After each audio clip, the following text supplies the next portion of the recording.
With 50% of the world's population predicted to be myopic by 2050, we are in the midst of a myopia epidemic. Myopia, or short-sightedness, occurs when the eye grows too long, causing blurred distance vision. As you can imagine, the economic inclinations of half of the world needing specs are huge.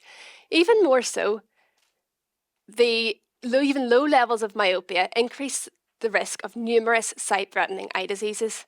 Think of the eye as a balloon. The bigger the balloon is blown, the more stretched it becomes and the more likely a break will occur. The good news is that with 3 simple modifications to our behaviour and environment, we can push back the age of onset of myopia and significantly reduce the risk of visual impairment. That's by 1, spending more time outside, at least 2 hours per day, 2, reducing the time we spend on near work, and 3, holding that near work further away. Pulling children away from their screens, yep, that's going to be easy. That's why we need to specifically target the children at greatest risk of developing myopia. So we have developed a risk indicator tool to do exactly that.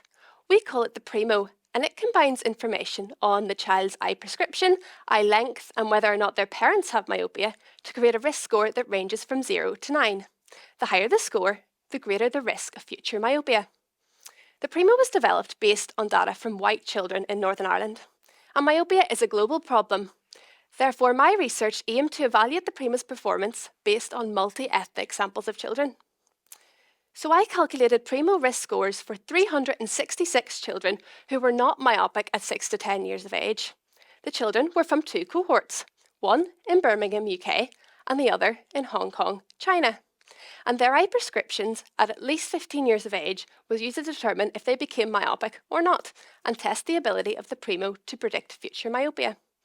So, was the Primo a crystal ball? My research found that in a UK population, the Primo was highly sensitive and specific. That is, it was very good at identifying the children who both did and did not become myopic. In a Hong Kong population, the Primo was also highly sensitive at identifying future myopes, but was slightly poor at accurately picking out those children who didn't become myopic. Advice to delay myopia onset might not have been so important for these children's eye health, but it may have promoted a healthier lifestyle. We're now working on an app-based version of the Primo, but now that we know how well it works across different ethnicities and geographical locations, eye care professionals across the world are already starting to use the Primo to identify children at risk of myopia. So we now have the science, the knowledge, and the tools to stop being short-sighted about myopia. So let's take proactive steps now to mitigate against myopia and protect our children's sight. Thank you.